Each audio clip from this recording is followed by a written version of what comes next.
Hello, everybody that is either listening in our lovely Discord server or stumbling upon this Q&A on YouTube.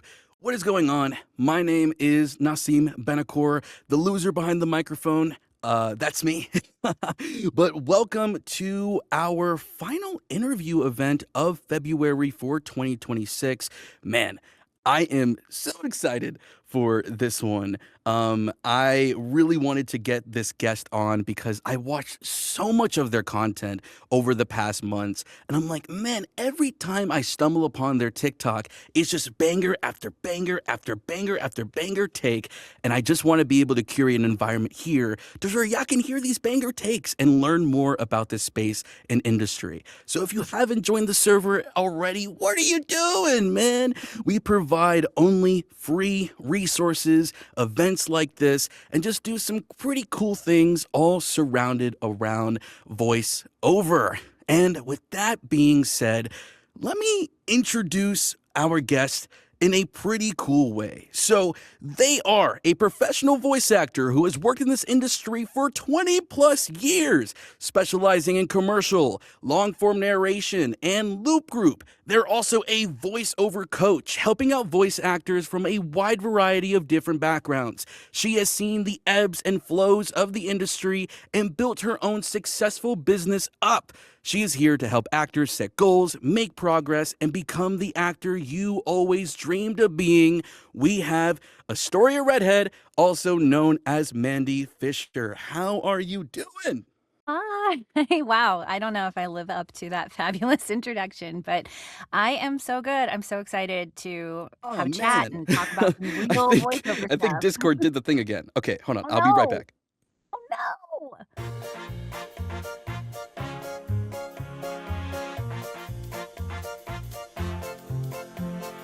I no way I just did that after that banger of an intro. Yeah, so good. I'm stoked to be here. I love to meet new actors. I love to chat about the industry.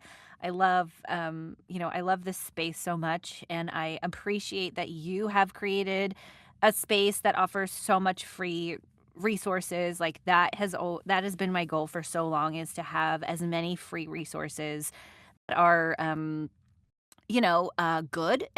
And so I really appreciate that you have created this space, because I literally believe anyone can be a voiceover actor, and that money shouldn't be the barrier for entry to it. I believe that there are reasons that we have gatekeepers for certain things, like agents are gatekeepers, casting directors are gatekeepers, and they exist in the space for a reason. But money shouldn't be the barrier of entry for you to learn and grow. And so I appreciate all of the free things that you have going on. It's awesome. 100%. And that's why I've kind of curated it, man. Because when I came up in voiceover, I started off with like a pair of Apple headphones and my iPhone in my closet. And I was like, man, it was kind of hard for me to like climb up this space and, kind of be able to bear the financial burden that does come with wanting to pursue being a voice actor, especially dipping in the toes of being full time with this, career, Mhm. just like any other business.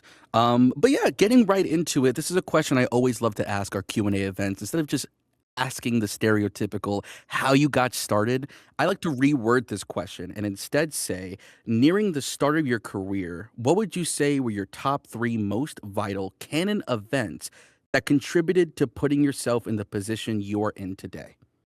Oh, Jesus. Okay. The first 3 canon events, I would say being born to, really supportive family. My parents have always been super supportive of my artistic endeavors, and I think I came out of the womb singing and dancing and always wanting to be performing, so that right there set me up for a lot of success. 2, being exposed to, education and, having the opportunity to meet other people along the way that were willing to help me, because I didn't grow up wealthy by any stretch of the imagination, and, um I moved to New York back to New York. I was born in New York, grew up in Atlanta, moved back to New York when I was 16, and was terrified and didn't know what I was doing, but I had gotten a job, and so, I was working, and when that job ended, I was like, "Well, shit, now what do I do?" And I was at an audition, and I met a casting director who also happened to have an incredible voiceover program, and I didn't have, like, $20 to my name, and so he graciously let me in his, like, 12-week voiceover intensive class for free, and that right there, I think, changed the trajectory of my life and my career, and, I will always be grateful for that. And then thirdly, gosh, it's a little out of order, but my first voiceover I did professionally was I was 12 years old, and at the time, voiceover wasn't cool. Like, nobody was really doing it. It was very low on the totem pole of performing arts. Like, nobody thought it was really worth talking about. Certainly wasn't any kind of training or classes, or not that many coaches. The internet didn't have a ton of resources at the time.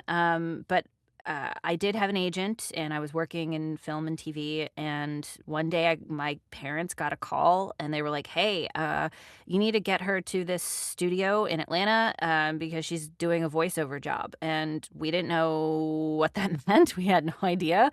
But I guess the girl that they had cast for it was sick. And at the time, I was one of like four people in Atlanta at that age doing voiceover, or could do voiceover. And it was a national commercial, and I kind of, it was good that I didn't know how big that was at the time, because it probably would have made me nervous, but I just had fun. And I was an actor, so I could follow direction. But at 12, you're just sort of like, everything is great, and you're like, "Sure, fuck it, like, let's go." And um I think that also kind of just propelled me into the space, into the fire of this space head first, and I kinda just never really looked back. Mhm. Man, that's so cool, man. Like, the reason why I asked that question with a lot of our guests that comes on here, because I love prefacing a lot with voiceover that everyone has their own journey, and the way that they got into this, man, it spreads across so vast, especially with the veterans of this space that have been in it in a long time when Yes. voiceover wasn't as pretty, as before. It definitely was not as pretty. It was definitely not a cool space to be in when I was first starting in it. Well, man, like, to tap into that a little bit, what would you say were some of the jarring differences comparatively to how voiceover was pursued back then, all the way to how it's pursued now in terms of the complexities that changed over that period of time? Yeah, recording first and foremost. We would record, and they would burn it onto a CD and then mail it overnight to a studio where it was going to be aired or put to picture for a commercial, or aired for TV or radio or whatever. So that, for for one, technology has changed quite a bit. But really, I really come down to the shift. I blame it or point to the pandemic, because I was working out of my home studio before the pandemic. I really wasn't going in studio for a lot of things, except for like some looping stuff and some video game stuff, but everything else I was really doing from my home studio before the pandemic started. But when the pandemic happened, everybody jumped into voiceover. Every fucking body and their mother jumped into voiceover, because we were the only part of the industry that was working. Everything else was shut down. And actors on Broadway, actors across film and TV, they were like, "Well, I guess we're doing voiceover now." And they all scrambled to put together home studios. And I think that's sort of when the influx of people joined the space, and kind of made it cool. Like, again, it was just not seen as this like cool thing, that people wanted to do. They wanted to be like TV or theatrical or film or commercial actors, and were doing voiceover as like the side thing and not their main thing. But then the pandemic happened, and it sort of switched to it being their main thing. Um, so a big difference back Mm. then, technology, but people in it. Now there's Now there's more voiceover actors than I could probably ever count versus back then, which I think is a good thing. I think it's a really Mhm. good. Without a doubt, man.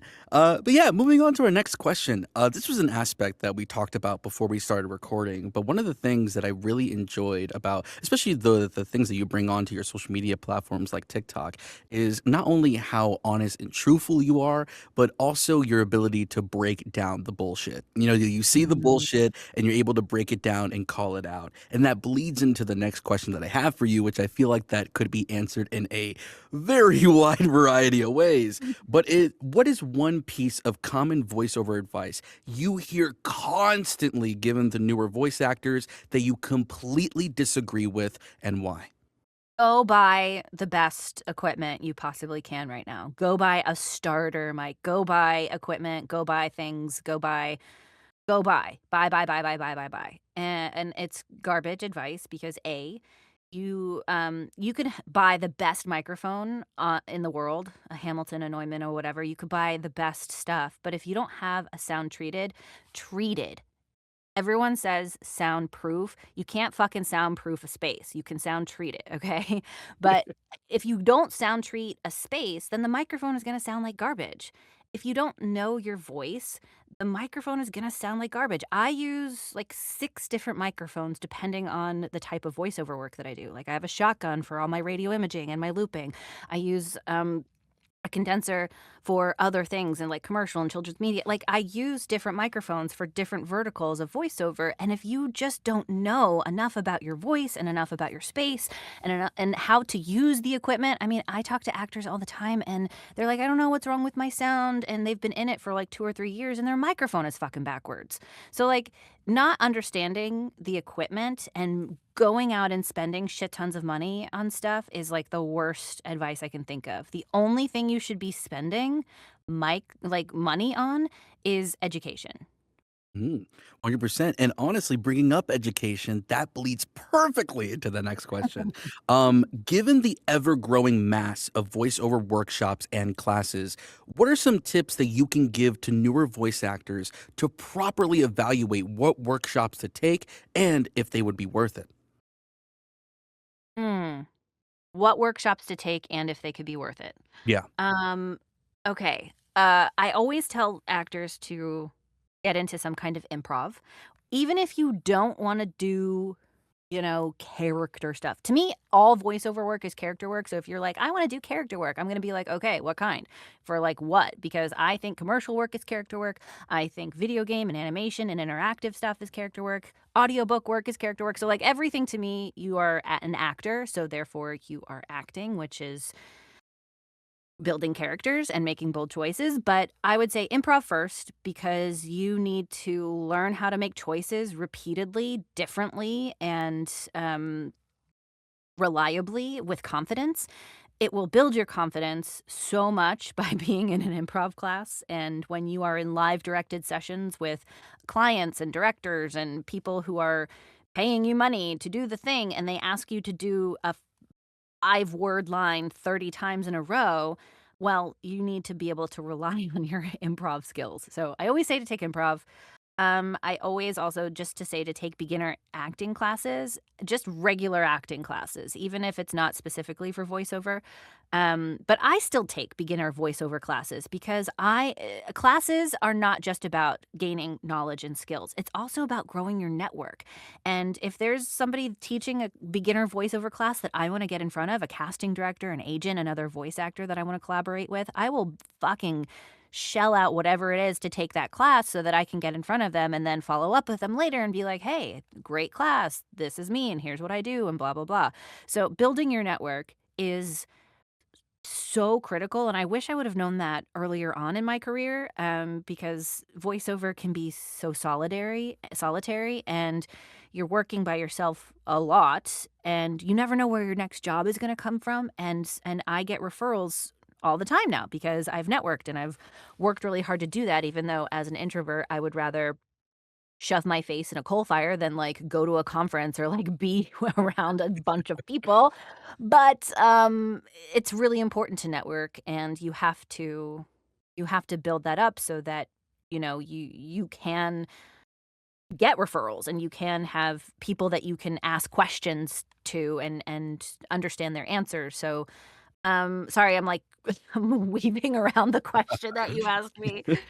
But improv. Start with improv. Start there.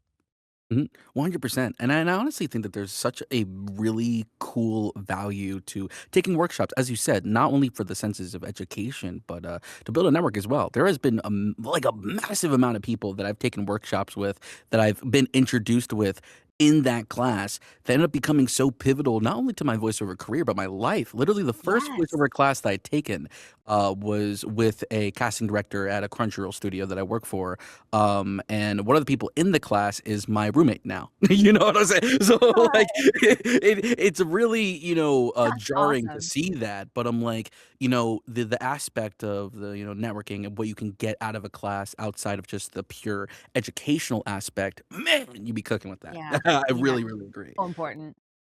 But yes, going into it, I feel like that another thing about you that I see very commonly that you post on socials is your understanding of the business side of voiceover, Mm. particularly in the field of cold calling and direct marketing. And this goes into this next question, Mhm. talking about what are some common mistakes you find voice actors making when sending out cold calling emails? And what are some recommendations you can give that can help voice actors improve their direct marketing efforts?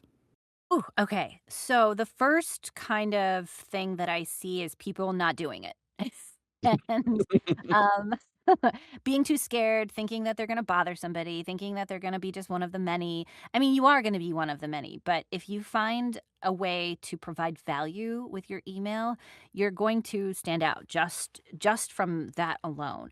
Um, I think oftentimes when we say, well, just go direct market, people don't really understand what that entails. And so they just shotgun blast or they buy a list of leads. Do not ever fucking buy a list of leads. If you learn nothing else from me tonight, don't spend your good money on lead lists from people who sell lead lists to actors, because A, you don't know how many people have used those leads. Two, you don't know the true like vetting process or how they got those leads.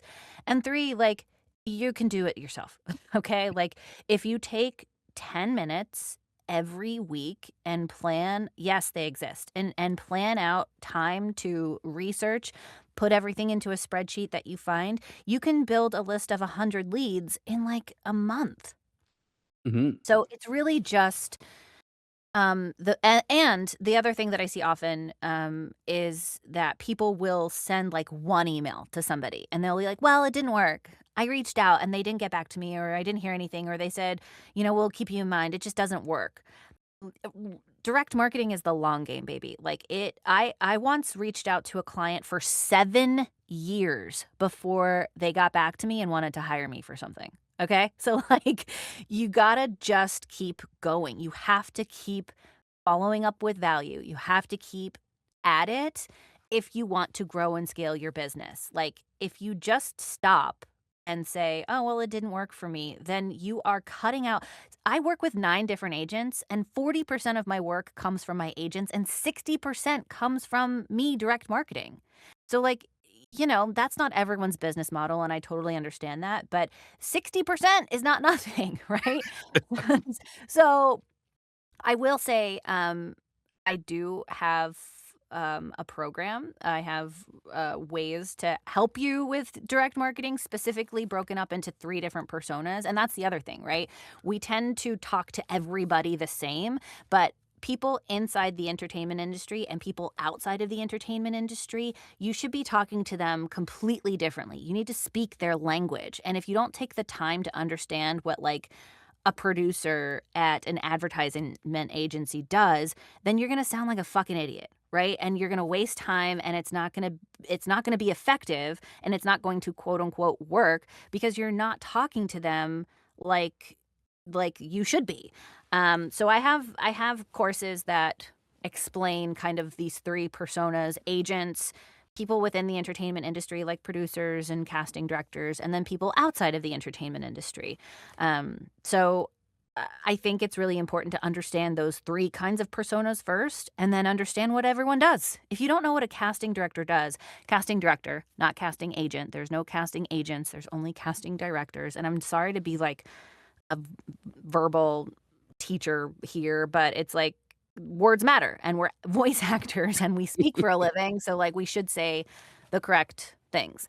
Um, but if you don't know what they need or what they want or what they do, then, you're shooting yourself in the foot before you even write an email. So try Mm. to think about what the end result of what you do is for that person that you're reaching out to. What's gonna happen when they work with you? What's the end result for them? And treat everybody that you reach out to like an individual. And don't buy templates or don't use templates from demo producers. Gosh, there's this one demo producer who always gives the actors that he works with a template, and I have seen it come into agencies like hundreds of times, and they trash it. They don't even look at it. So write your own goddamn emails and talk to the people that you're reaching out to like they are individual people. They can smell a template a mile away. They can smell ChatGPT nonsense a mile away. Talk to them like you're you, like they're them, and just have a conversation. Yeah, 100%. Like this conversation was something I really wanted to like spark in this one because I saw a TikTok video that you made talking about this topic particularly, and it was Mhm. going in depth about how voice actors very commonly make the emails they sent out so much about themselves and not Mhm. about the client. And I'm like, man, I've seen that constantly, especially from my previous work as a CD. Like, I saw so much cold emails just be like, "Yeah, I'm this and that," but then they don't know that I haven't, like, cast in, like, years. Like, I'm not casting for anything. Just one little simple IMDb research could just tell you, like, "Oh, this guy's not a CD anymore." Right, right. But, to preface this for you guys, you know that I don't, go around and say, when it comes to giving, like, strong recommendations for classes and stuff, but man, I'm about to take some classes with Astoria after this. So if y'all are looking for stuff, please give their website a look and look into some Yes, of the stuff that they please. do, man. They do some really cool stuff. And then also to break apart from this, but still kind of going into the business stuff, man, you are a LinkedIn boss, bro. Like you are a LinkedIn boss. And LinkedIn is awesome. I want to talk about LinkedIn because I feel like that's a social media platform that gets silently recommended a lot, but Mhm, never talked mhm. about extensively how to properly utilize it. Kick at me. Well, what are some 3 things that you would say actors could do right now to better utilize their LinkedIn profile? Optimize it, 1, treat it like SEO. Like, if you don't have anything on your profile about you being a voice actor because you're using it for your other job, then you're not using it properly. If you're paying for LinkedIn Premium, stop it. Stop it today. Cancel it right fucking now. Don't ever buy LinkedIn Premium, it's a waste of money. 3, I guess, I don't really post on my page. Ouch, sorry, I just, like, bonked my head. I don't really, post on my page a ton. Maybe, like, once a month, I post stuff on my page. So I'm posting in groups, marketing groups, CEO groups, CFO groups, all kinds of content creation groups because they care about content creation. They care about their business. They care about making it better. And so I engage and I tap into people in groups and not, I'm not DMing people really hardly ever. Because that's annoying and weird. And if you don't know somebody and they're like, "Hey, I'm a voice actor. Let's hire me for something." It's gross, right? And it doesn't feel good for anybody. But when I talk to people in some of these groups and I start asking them questions like, "What are your pain points? What are you struggling with right now? Are you working on anything right now that needs a voiceover actor? Have you ever worked with one before?" A lot of people haven't. So there's a bit of an education process too where you can like, "Oh, well, and I read marketing reports quarterly. I highly recommend that you download marketing reports and you can just Google, 2026 marketing reports, and HubSpot puts out one that's great. It's for free. Owly does one. Sprinkler does one. There's lots of different marketing reports, but I read those so that I can understand these people's pain points and what their jobs are and what they do, and so I can understand how to help them. And, like, I'll throw a stat at them, and I'll be like, "Hey, did you know that videos on LinkedIn, that don't have voiceover get a really shitty watch through rate, but versus those that do have voiceover have, like, an 89% watch through rate," and that's a metric that they care about. So I will, talk to them about how to work together. I'll often, when I see a company put out content, I'll often send them something for free. Whenever I reach out to anybody, I used to reach out to like 200, 300, sometimes 400 people a month, which is nuts. Don't do that. It's a waste of time. But now I reach out to like 30 to 40 people a month, and I always send them a piece of custom content. I'm always sending something that they can sort of trial because they're getting pitched to by hundreds of different vendors, like people with software companies, people with email things, people with whatever. They're getting pitched to by tons and tons and tons of outside vendors.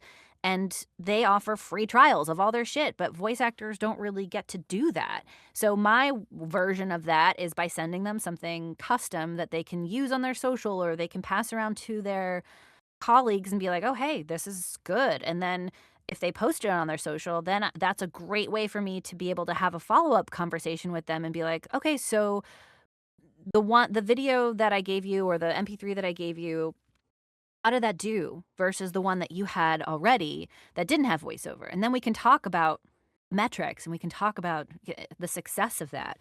And a lot of people don't like my method of direct marketing because they're like, "Oh, you're giving too much away for free." But to me, I would rather give something away for free that's low effort for me, that is not going to compromise my business, that will have a big impact for a client who will then really put trust in me, position me as the expert, position me as somebody that they can work with easily, will deliver on what they say they will, all in one email versus like 10, right? I don't want to get stuck in email land with anybody that I find on LinkedIn.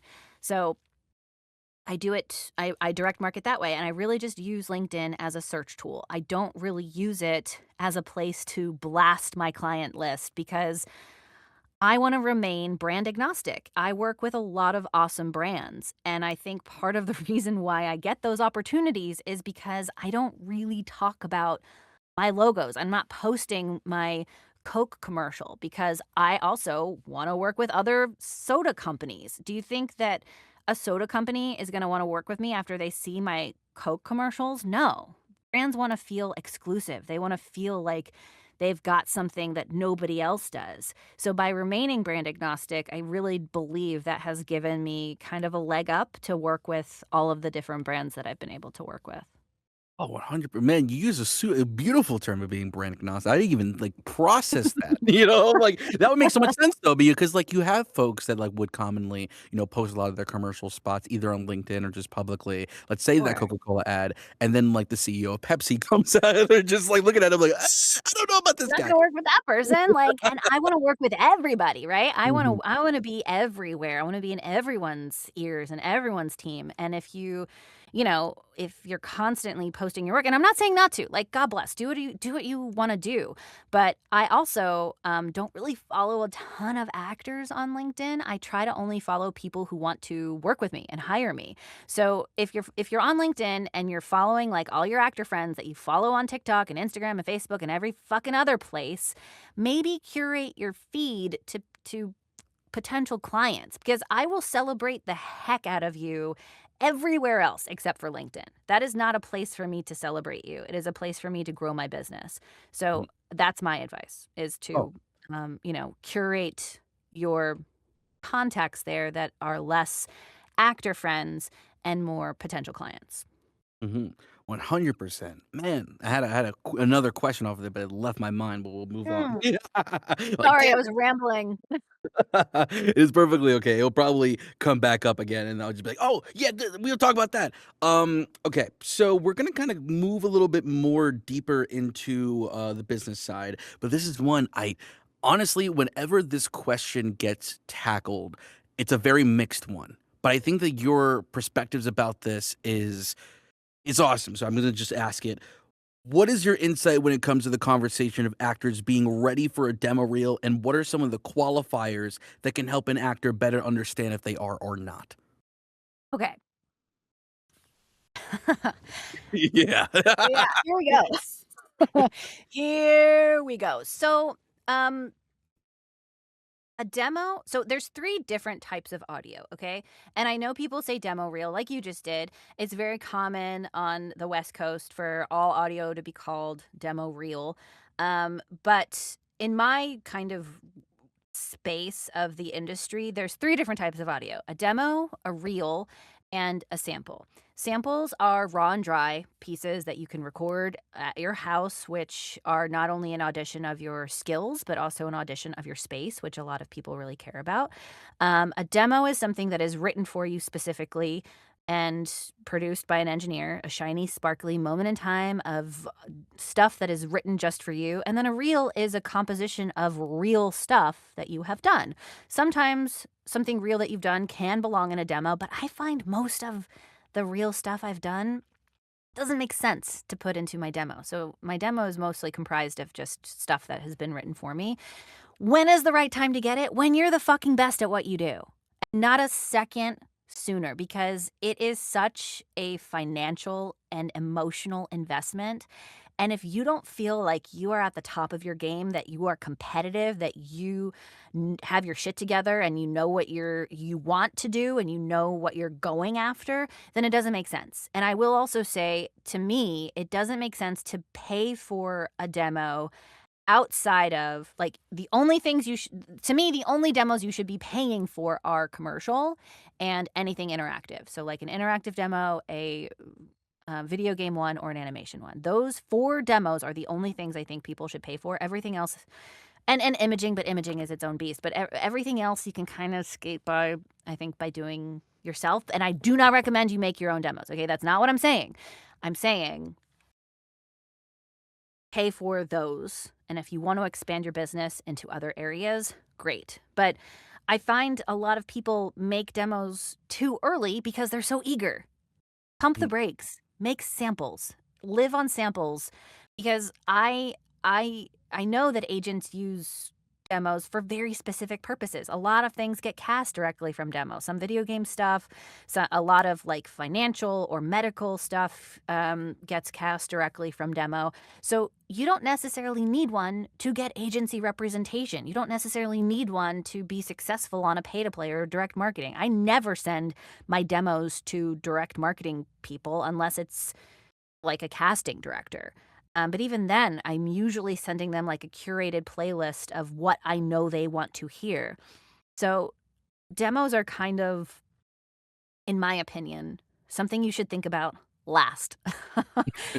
and and really, like, I've gotten a couple of agents without demos. I've gotten agents with just samples, and then they're like, "Okay, we need you to make a demo because we need it to cast off of, right? To send to casting so that you can get cast off of a good demo." So, if you're thinking about it and you're not sure if you're ready, then you're not. If you Mhm. feel like you are competitive and the top of your game, and are financially stable and can invest emotionally and financially in it, then fucking great. Go for it. Other than that, pump the brakes. Without a doubt. Like, I think it is it's become almost like when it comes to some of these spaces, this almost rush culture of getting into Oh, voiceover. yes. And I'm like, Yeah. eh, for to conceptualize, and I tell people a lot, like, although that on my business, I promote, like, yeah, I've been doing this professionally for 5 years. I've been starting this career at the age of 12. So understanding voiceover, it took a very long time before I really started jumping in this space and really attacking it from all these angles. But I wouldn't be able to properly conceptualize what the fuck to do because I didn't know what the fuck to do. You Right. know what I'm saying? Yeah. I didn't know what the fuck, but as soon as I started taking these workshops and classes and learning more about this industry organically outside of workshops by listening to podcasts and researching Mm. on that end, like it became a lot more clear how I can be able to attack this voiceover world, you know? And I don't think that people not don't see the value in it, but because they really want to get into it, they really want to rush, they really want to throw some out there, they try to jump the staircase a little bit. Yes. And if you Yeah. keep jumping the staircase, you're gonna fall back down, you Yeah, know? right. And if you make a demo when you're not ready, it's going to bite you in the ass. Mhm. Gonna Expect bite you in the ass. I'm like, my first demo to conceptualize it, I look back on it every now and then because I remember getting recommended when I just started out to go into pay to plays, and I was so dumb, I jumped into that. Like, "Yeah, I'm gonna put my demo in the pay to play." Man, it was the most generic piece of dog shit that I've ever had, and, like, it sucked because at the time, I was just like, "Man, this sounded really great," but we had Mhm. the dumbest spots on there. We had a pirate spot on there. We had a knight spot. It was so generic of a character real. So I'm like, it would just if I waited a lot longer and really understood my character types, what I'm able to book, all these other aspects organically through taking workshops, man, that first demo would have sounded a lot better. Sure, But sure. yes, going out of that and going a little bit more into the acting kind of space. Let's see. How do you believe a voice actor can properly curate a second take in their audition that isn't incredibly overthought, but sounds different from their first take? Ah, that's such a great question, and my go-tos are changing the person that you're talking to, changing the environment that you're in, because if you're, like, in a dungeon versus in a forest versus on a battlefield versus on a ship, like, all of those are such different places, you're gonna talk differently, you're gonna speak differently. What is your person wearing? Are they wearing a grandma sweater and sitting on the couch? Are they wearing armor? Are they trudging through the rain? Like, all of these things change the way that you speak.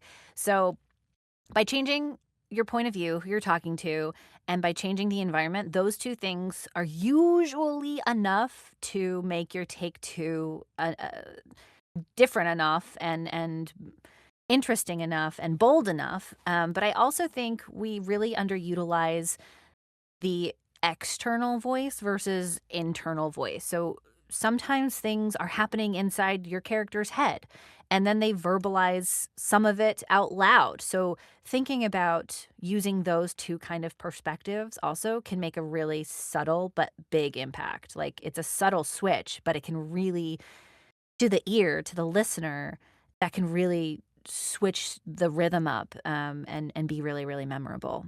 100%. Like, I took a wonderful, amazing class with the beautiful Dave Fenoy, and there was a concept that he was talking Love about. him. Man, that guy is fucking awesome. He's just He's such so present. the coolest dude to ever be born on the I planet Earth. know, he's just such a precious man. I love him so much. He's a sweetheart. But this was a concept that he was really driving home about in this class, especially when it comes to doing a second take. The scenario, the who, what, where, when, why, that analogy, it changes so incredibly, even if it's such a small piece of dialogue.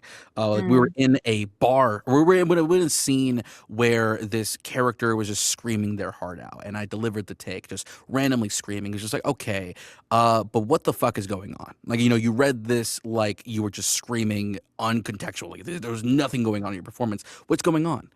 Okay, we're in a bar, right? If we're in the bar, if he's shouting, like, who is he shouting at? Like, how far is the person that they're shouting at? Different, like, certain concepts that if mm. you apply to your performance, man, change it drastically. And I Yeah, always love absolutely. talking about that side of things. So, you're hitting it. You're going bigger for bigger. Um, Friday, one of our last questions here, because I know you're, man, king of commercial too. I love to see it. I've seen your client list. Holy fuck. So I'm like, the question is geared toward this. But upon getting sent a commercial audition in your email and getting into your booth, what is your process when evaluating that commercial copy? And does your approach change depending on the brand? That's a great question. My process is to hit record because I say things out loud. I kind of work through the copy. I always read the copy out loud quickly as fast as I possibly can without acting because your brain automatically makes choices based on how things are formatted, where punctuation is. So I read it out loud quickly as fast as I possibly can. I usually grab everything, all of the copy, and I pop it into a new Word document, Google Sheet, whatever, and take away all of the punctuation, all of the syntax, and I make it basically one big sentence so that my brain breathes naturally. It doesn't say, "Oh, you need to stop here. Oh, you need to do this here." And I ignore the specs. I never look at the fucking specs because they will just fuck you up. Because if the spec is like warm and grounded but authoritative, what the fuck does that mean? Like, I don't know. And if I'm going to spend like 30 minutes toiling, oh, well, am I too authoritative? Am I friendly enough? Am I warm enough? What do they think? And then you're going to try to be a mind reader and you're pulling yourself out of the moment. So I don't read the specs. I format everything for myself to make my own like choices, and I'm not beholden to the way that it was delivered to me. That's really like my process Mm, for every commercial audition I get. It only would change for the brand if I've worked for them before, and I mm, know, like, what they want, and I know what the tone is, and I know, you know, what they need. and then how much would it change when you're switching genres of VO, like going into Ah, yeah. like character stuff, for example? Yeah, I try to put the character art up, so that I'm looking at that along with the script while I'm recording, and then I will read, like, the character's backstory for sure, but I never am like, "Oh, well, they want something, I don't know, lighter or whatever the specs are for it." I still don't look at them because the story is in the copy, and whatever I'm going to deliver is going to be based on the story. And if I do a take that's maybe a little bit more chesty and lower and like in my lower register, then maybe my take two will be higher and in my, face mask, like up there. So it's just, I try to let myself play. Because at the end of the day, this is fucking voiceover, okay? I know we all want to get cast and I know we all want to work, but we're pretending, we're playing. And if you don't play and you take it too seriously, then the joy of it can is lost, and that can be heard through the mic. And if you're trying too hard, if you're giving too much thought and you're overthinking, which me, hello, classic overthinker, but if you're stuck in that loop, then it's going to come through your read. So I try to just play and then one and done. I don't overdo it. I send it and forget it. Like you just got to knock it out and then move on to the next one. 100%. And for our final question, and please, y'all, if you have any questions, please kick it in the side chat. For my final question, it's kind of like related to like our second question, talking about the common advice thing. But I want to top into something that you see with the students that you have for your coaching. What is like a primal, like the top thing that you feel that you have to work out of your students that they probably have learned from another class that you're trying to get out of them? My god, there's so many bad habits. I think a lot of it, truthfully, comes down to confidence, and I find that a lot of people don't have it, and they're stuck in this cycle of thinking they're not good enough and thinking that they don't have exactly what it takes or they don't have enough, like, and I do, I have, coached with a bunch of different, coaches who have also told me that, like, I'm not good enough and that I should go back to the drawing board and, like, practice this and do this, and, like, look, I know that I'm not perfect and I can always learn, um, but that knocks wind out of your sails when somebody is not advocating for you in a way that is helpful. I'm all about transparency and truth and telling somebody what they need to work on. But when you tell somebody that they're not good or they're not doing it right and then offer no other kind of support to help them improve, then that's really discouraging and it really just messes with your mental health. And so I find that a lot of actors that come to me have just been beaten down and they have gone through maybe BFA programs like I did, and it's not a kind space necessarily. And while the voiceover community is for the most part wonderful and very supportive, I do know that some coaches get pretty pretty high on the power that they feel like they have, and they don't use it for good. So confidence and sort of working through confidence behind the mic and not second guessing choices, improving choices, making them bolder, making them stronger, fleshing them out more. I mean, I'm not saying to go full Tolkien, like we don't need all the lore in the whole world, but when you just give a little bit more choice and a little bit more thought to some things and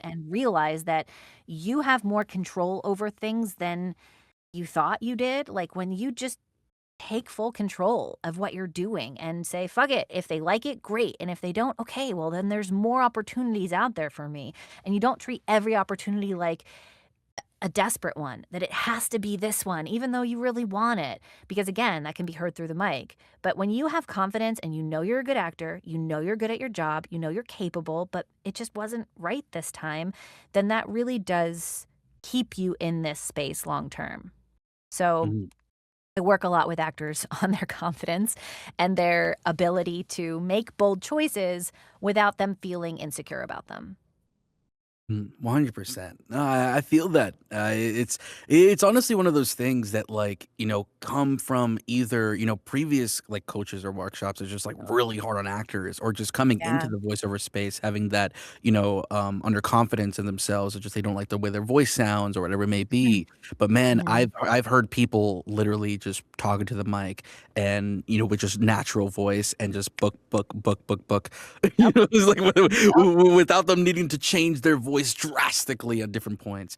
So I'm like, a lot of people, everyone kind of belongs in this industry, just like, I really believe that. you know.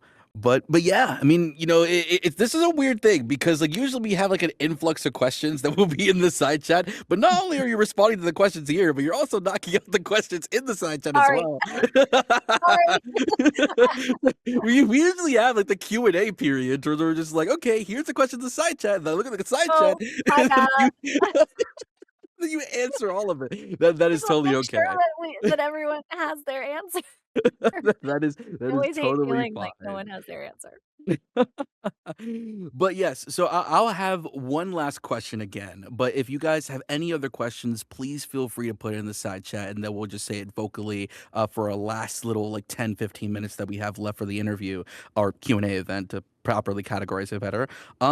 But yeah, I would say for my final question, there is a TikTok video that I feel like I would love to get your expounded opinion upon, talking about when actors put themselves in the position and say the words out loud, "I can't find anything to do today to help me with my Mm. voiceover career."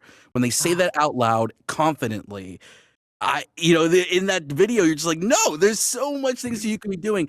Expand upon that. What should or could actors be doing even now, even today, to be able to just help their voiceover career? yeah, yeah. Well, I always ask, like, how often are you practicing? Like, are you practicing every day? Because if you wanna be in this space, then, rock stars, do they, like, practice for 20 minutes a week? No, they're practicing every fucking day. Athletes, are they, like, in the gym once or twice a week? No, they're in the gym every day. And so if you are stuck and don't know what to do with your career, pick up a script, anything. And like I can point you in the direction of tons of free scripts out there, but finding at least 10 minutes a day, like quick wins for days when time is tight, but you still want to take meaningful action, like recording a new sample or sending a cold email or commenting on one industry post from an actor, an agent, an engineer, a potential client, a casting director on LinkedIn or Instagram or TikTok or wherever you want to be, learning how to use a CRM, getting better at using your DAW, listening back to yesterday's auditions, and jotting down one thing that you can improve upon tomorrow, brainstorming content idea for social media, researching a new client, decluttering your space because I'm looking at my desk right now. I'm a freaking beverage goblin. I've got like 4 bottles of water in here. Listening to 5 minutes of a voiceover podcast, reading a page of a business book. Like there's so many Like, I could keep going, right? There's so many things that you can do that will better your business if you give yourself the space to do it. Like 10 minutes a day, 10 minutes a day, even 5 minutes a day. If that's all you have, if you have 5 minutes a day, I want you to break that down into 3 sections. 2 minutes, and we're talking about practice here. 2 minutes reading out loud, 2 minutes listening back, and 1 minute, like, taking notes about, what you heard. "Oh, I believed myself when I read this line," or, "Oof, that voice that I'm trying, I need to practice a little bit more," or whatever, because the listening back part is the thing that people don't wanna do because they don't like the sound of their voice, because we're not biologically engineered to listen to the sound of our own voice, or else our ears would be in our mouth, and that's the most disgusting thing I can think of. So, listening back to yourself is critical to form the synapses in your brain to recognize your own voice. And if you don't recognize your own voice that intimately, then you're not going to be able to take direction. You're not going to understand when a director is like, "Oh, pitch up or slow this down or do this here," because you're just not going to your brain will physically not be able to hear it correctly. So that listening back part, I know it's not fun. I know it's not fun, and that's why people skip it. But if you do that and you do it for 2 weeks, every day for 2 weeks, then you don't have to do it again. You can do it when you want to so that you can improve upon stuff. But if you do that as a foundation, then like those synapses, it takes 2 weeks to form a new synapse, everybody, just so you know. If you do that, then it's there and it's there forever. And then, when you listen to yourself over time, it continues to strengthen. But that period is so important, and people don't want to do it because it's boring or it makes them cringe or whatever. But like I said, it's so important to do and people skip it. So if you are stuck on something to do that. 100%. And now we can kick it to the Q&A stuff. So we have about like 8 minutes. We'll go kind of rapid fire at this. But Frankie says they broke their foot a couple hours. Man, Frankie, I'm sorry to hear that. Oh I normally no. stand for animation and video games. How would I adjust my performances with the broken foot so I don't lose my energy? Oh my Oh, gosh, I'm Frankie. so sorry, Frankie. That sucks. Oh, that's the worst. I am a sitter, and I do get very physical in my booth, but I always recommend a like drummer's throne, those chairs that are sort of like stools, but they give you enough support, but you can also like sort of sit stand on them, like lean stand on them. So if you have any kind of like stool, bar stool, any kind of thing like that in your house, I would really recommend that. 100%. And next question comes from Taco. Is daytime/business hours availability as much of a requirement for booking, or are there clients with more flexibility for those of us that work day jobs without a lot of wiggle room? I would say yes. Daytime business hours are pretty typical, but eh, I'm always asked about my avail when I book something, and sometimes I'm like, oh well, 8 o'clock p.m. EST is the only time I have these 2 days, and they're like, sick. Okay, let's fucking do it. Um, so you will find, some people have more flexibility. It depends on the project, depends on, where they are in the world. This is a global business. I have clients in India, I have clients in Sweden, I have clients in Japan. This is a global business. So I think people with day jobs and things that require those things, I think as long as you're upfront about it with whoever you are working with, they won't have a problem. But if you're Mhm. like, "Oh, yeah, I'm available all the time," and then you're like, "Oh, actually, I'm not," well, then you're gonna get fired. So don't do that. Without a doubt. Alrighty. Quinch says, how much do cans help in terms of hearing yourself accurately? How much do what? Cans, just your headphones. Headphones. Sorry, I thought you said hands, and I was like, "I Yeah. don't I use don't that." hear yourself. Well, so something that not a ton of I don't really talk about it a ton, but I am deaf in my left ear. So headphones are really important to me so that I can hear myself accurately on mic. But I know a lot of people who usually has like one side on, one side off. Some people don't use them at all. Some people use both of them on. It depends on you and your biology and what you can hear and what you are comfortable hearing. I know when I do singing stuff, I take my headphones off. It's more comfortable for me to not hear hear myself like that, and I feel like I can stay on pitch better without them on. But when I do everything else, I have my headphones on. So it's just about you and your biology and what you are comfortable with. 100%. Kim asks, when you say research leads, what do you mean? Studios, game development companies, etc.? Yep, yep, yep. That's advertisement agencies, production companies. To me, every business is a potential lead. Like literally every business I can think of needs voiceover in some way or another. Their internal communications, their external communications, their social comms, everything. So I think if you kind of think holistically about what you can do and what someone needs, then yeah, everybody is a potential lead. Mhm. 100%. And I think that kinda ends a little Q&A portion. That was honestly the shortest Q&A time we've actually had. It's So I because I answered everything, I'm so sorry. You were totally, totally fine. I'm always glad when people are just able to get all their questions answered and stuff. Usually we, like, overextend the interview, and I just pay for the extra time, but now we don't have to do that. That's great.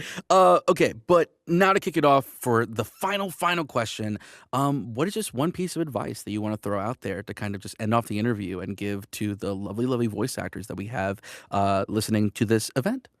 Yeah, I would say don't buy anything. Like I said at the top, don't buy anything. And when you're ready to start buying something, get a booth audit from an engineer who does this for a living, because they will be able to tell you what treatment to get for your designated space, what mic is going to be best for the type of voiceover work that you want to do, and your voice type. And try to save enough money to buy a thing twice before you buy anything, even education stuff. If you can buy it twice, then you know that you're not putting yourself in a dire financial situation. And have a budget. Have a budget for everything. Start keeping track of all the money coming in and all of the money going out. I have a free tracker that is on my coaching website. It's an accountability tracker. I'll put the link in the chat here, but it has a bunch of different pages for things that you can start tracking. But it does have a system for your money so that you can see, like I said, what you're spending money on, all the subscriptions that you have, and everything versus what is coming in. And I think when you are not afraid of money and you have that security in your business, then it takes a lot of pressure off of yourself, and it provides you the space to really learn and grow without that being something that is just hanging a weight around your neck. Um, Give yourself some grace. This industry is hard, okay? While I do believe anyone can be in it, it is really freaking hard. It is an uphill battle, and it ebbs and flows. Some months will be really great, and then you might not book something for 6 months, 2 months, a year, 3 years. I mean, it really just the when you learn how to control what's in your control your controllables. I always say it. When you learn how to control what is in your control and let the other stuff happen the way it's going to happen, then you'll be a lot more secure within this space and what your role is in the voiceover industry. But give yourself some grace and try not to rush. I was always a rusher, like Nassim said before, like rushing to do this, rushing to do that, and wanting to just be in this so badly. And if I could tell myself, even 10 years ago, to slow the fuck down and just enjoy being in the space that you're in, whether it is still learning and gathering information or figuring out what your business model is going to be, or networking or whatever it is, trying to be in that stage and be comfortable in that stage before moving on to the next thing, because you could be in this business forever or you could be in this for not very long, and there's so many things that could determine that are in your control. And so just try to listen to your body and listen to your mental health and take care of both, because they're the only things that you have for yourself. And if you're not kind to them, then it can be really hard to build them back up. So don't spend too much money. Take care of yourself. Don't rush. Invest twice if you can, and invest in education first before anything else. 100%. And hey, with that being said, our lovely Q&A event has concluded. We hit right on the dot, right on the dot. We did a really great job. Look at that. Astoria, man, thank you so much. Like, I know this interview was only an hour, but you provided input that can literally feed generations in terms of just like, Aw. advice and resources that you provided. Man, this is really, really cool. Where can people find you in terms of social media and stuff? Yeah, you can all find me on TikTok at Astoria Redhead. You can find me on my Discord. You can find me at AstoriaRedheadVoiceover.com. You can join my Substack at Astoria Redhead. Everything is Astoria Redhead. But I also really want to encourage everybody to book a free 15-minute consult with me. Like, I love to talk to actors, and if you're feeling stuck, let's talk about your goals. Let's talk about what you want to do, and then figure out a plan forward. Whether it's working with me or someone I can introduce you to who I think is going to help you, or figuring out things that you can do before you're ready to work with somebody one-on-one or take classes or whatever. Talk to me. I promise I can help you, and if it's not me that can help you, I will find you the person that can help you. So just book some time. Book some time with me, and let's get this show on the road because we don't have time to waste. We need to optimize the time that we have. 100%. And hey, with that being said, thank you so much to either the lovely, lovely audience that we have listening or the wonderful people that we have on our YouTube channel. Like I said at the very beginning, man, what are you doing? If you're not in the Discord server already, hey, it's free to join. Everything that we provide is free to attend, to do, to listen to watch, and to kind of just have fun and be a part of this voiceover world. So, Astoria, once again, thank you. Thank you so much for coming on and just providing amazing advice and information about this world of voiceover. Man, it was just so cool to have you on finally. And I hope you guys all have a wonderful rest of your day. Yes, thank you so much. This was so sick. I appreciate it so much. I love talking about voiceover, and with someone like you who just has it together and is so inculcated into the space, like, it means a lot to me. Thank you. I appreciate that. Alrighty, guys. Peace out, y'all. You guys can find the recording on our YouTube channel. And, I hope you guys have a that. Peace out, you guys. Bye, everyone.